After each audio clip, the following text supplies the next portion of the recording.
Kobe meant a lot to me growing up. I had both jerseys, 8 and 24 growing up. I feel like I studied his footwork game because I respected it. I think it's top 2 of all time. But, I mean, that's tough, man. I was on the way to the arena when I got the news. I just sent my prayers to his family. You just hate to see what happened to him and his daughter. You just hope the world would give the Bryant family all the support they need. Was it difficult coming out here to play today because of the news? At first, it was a little difficult. Couldn't focus at first. One of the greatest taken away from us too soon. But his impact will forever be a part of this game. He's a legend. Legends never die, so he will forever be remembered. He's obviously one of the hardest workers the game's ever seen, one of the greatest players the game's ever seen, and he's also a great father. I really don't know what to say, man.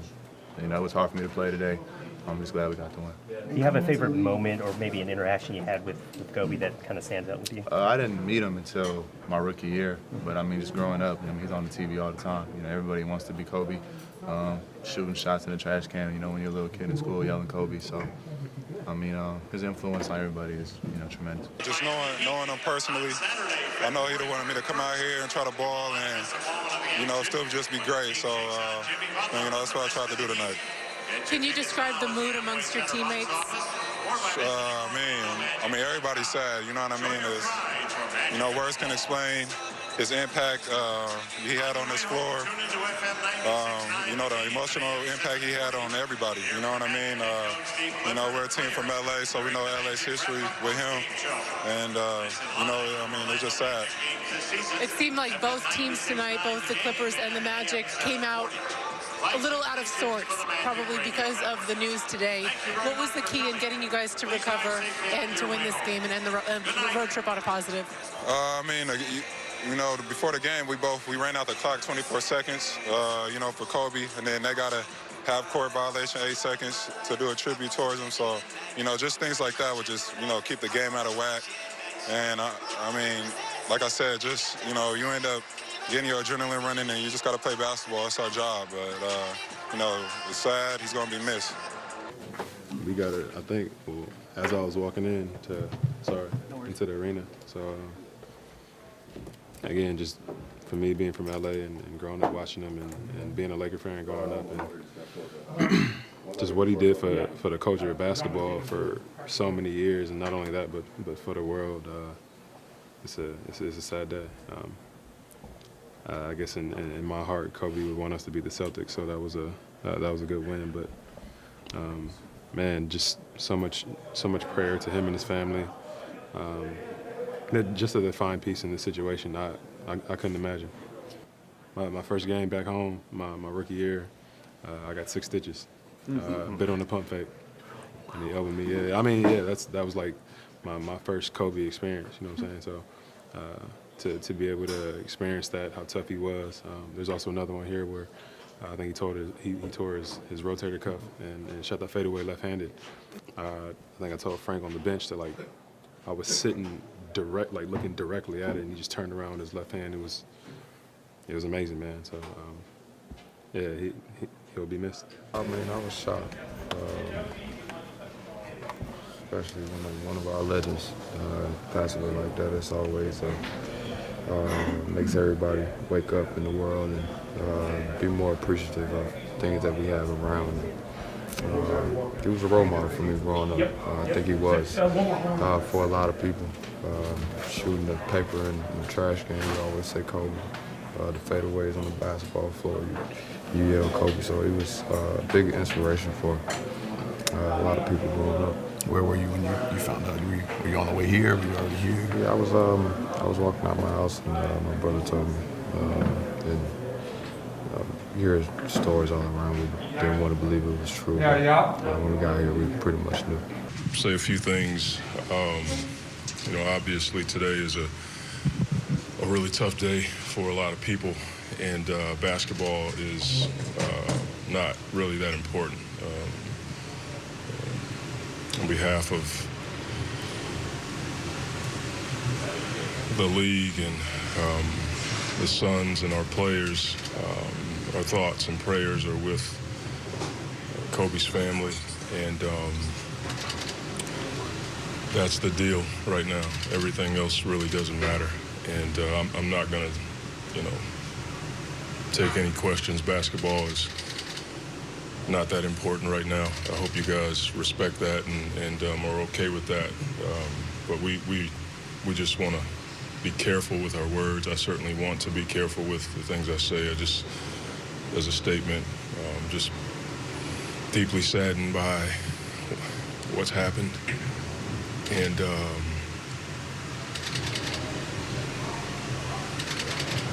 that's all I got. First of all, on a very emotional day for you, Trae, give us some of your thoughts coming out here on the court. Congratulations on the win. Man, today was a tough day to play basketball. I mean, my condolences go out to Vanessa and the Bryant family. It's a tough day to play.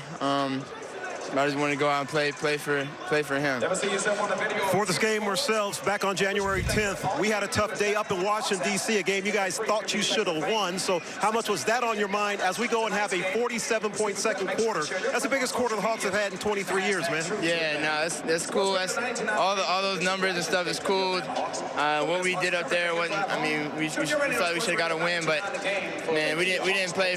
We didn't have a lot on our mind besides Kobe. And Gigi and everybody in the accident, we just wanted to go out and play hard, have that Mamba mentality, and go out and play hard. That's all that was on our mind. And obviously, being close to the family, this is such a tough situation for the entire sports world. It's a global story, but I know for you personally, because you guys had such a great personal relationship. Yeah, we were starting to build a really good relationship. I mean, I talked to him a couple of times. I mean, he's only been to 3 games this year, and 2 of them were ours. His daughter was a big fan of mine, man. This is a crazy day to play basketball. Man, I don't have a lot to say. You know, I've known Kobe since he was 15 years old, and I was 16, playing AAU basketball. And we go through 18 years of competing and talking junk and about to fight each other and congratulating each other and hating each other, enjoying each other in 18 years.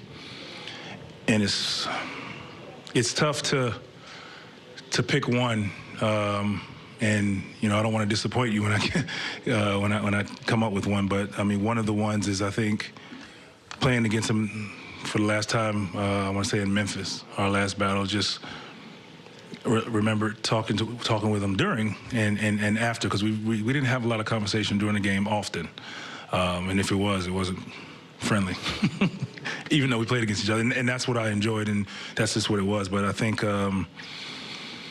just talking to him and just, you know, I remember asking him, was he ready to retire?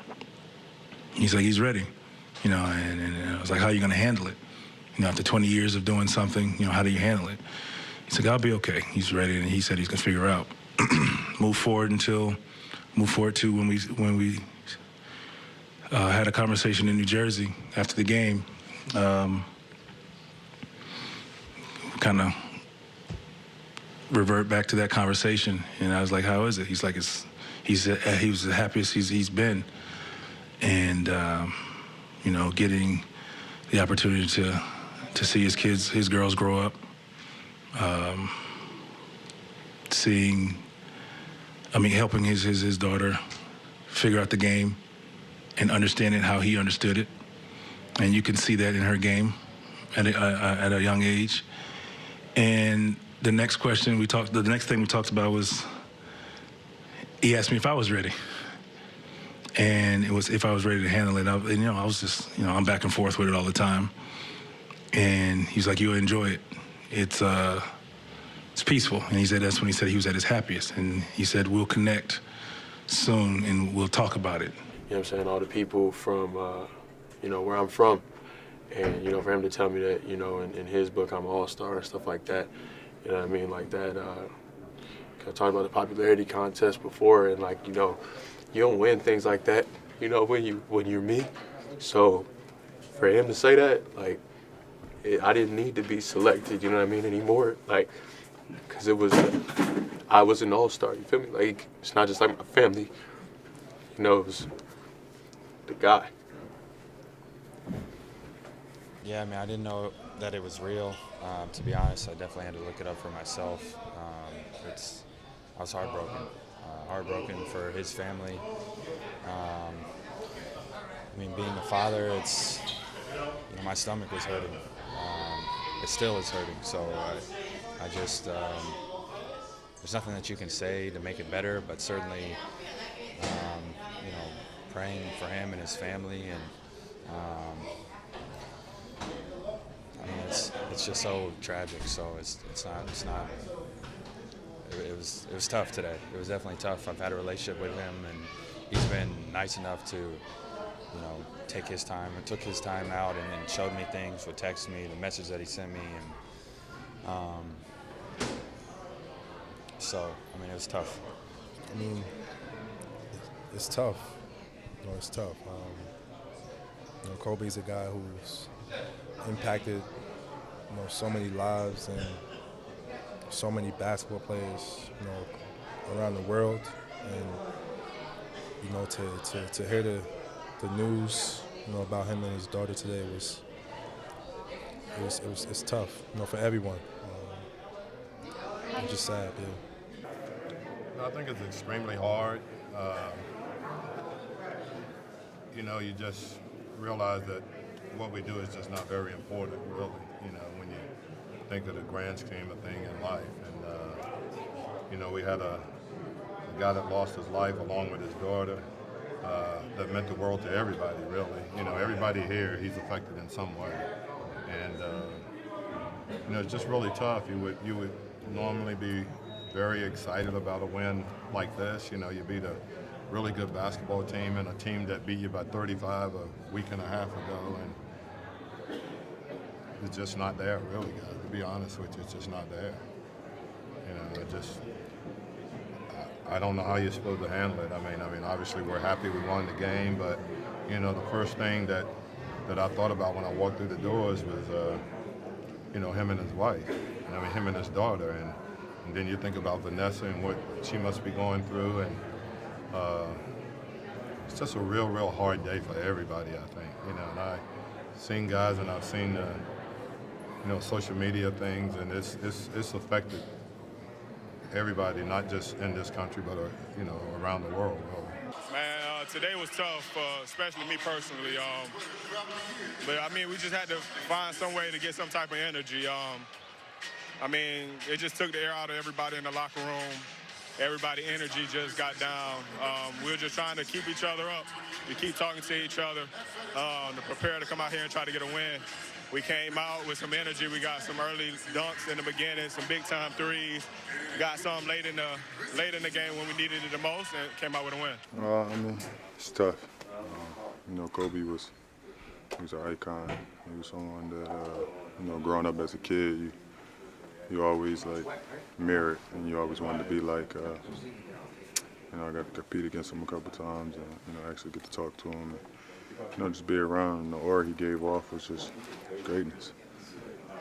It was tough to hear. It was tough to go out there and play. Just praying for his family, praying for the other family that was on there. And, it's tough. Everything. Going out in Lower Mary and watching them games it was nothing like it. Kobe was a different breed. It's only Mike and Kobe. What's in your heart right now? It's just sick. It was just a heartbroken feeling. I had a lot of calls, just people checking in. It was tough, man. Before the game, I shed a tear for him. Probably when I go home, when I'm by myself, just thinking about him and his family. Just it's the impact he had on the game, the impact he had on my life from a distance. It meant so much to me. When you think about him and the two things he combined, the best was his competitiveness and his ability to be a great teammate. How rare is that, and can people learn from that, even though he's gone now? Yeah, it's difficult to even say that. Kobe, You know, somebody said to me earlier, you know, Superman's not supposed to die, and to us, he was Superman. Just how accessible he was. You know, my first All-Star game in 2014, I think it was, I sat next to him pretty much the whole game. I didn't play a lot, and he was hurt, but he was on the team. And on the bench, he just was, you know, just dropping so much knowledge on me and just kind of comforting me. Like, when you get out there, just shoot. You know, be confident. You belong here. You could have been here last year. You know, just his words meant so much to me in that time. And after that game, he was just like, you know, keep in touch. And I was kind of nervous to even reach out to him or anything like that, but I did. And just how he always got back to me. He always had encouraging things to say and honest things to say. You know, we just kind of developed a friendship from there. So it's just sad, you know, because I didn't take, you know, the friendship and my access to him for granted, but I just wish I would have taken more advantage of it and said more. Just because you don't expect things like this to happen. You know, you don't expect it to happen so fast. And, you know, it seemed like he was, you know, starting to do really, really well post-career. You know, so for it to just come to an end like that is, you know, it's really sad and really unfortunate, man.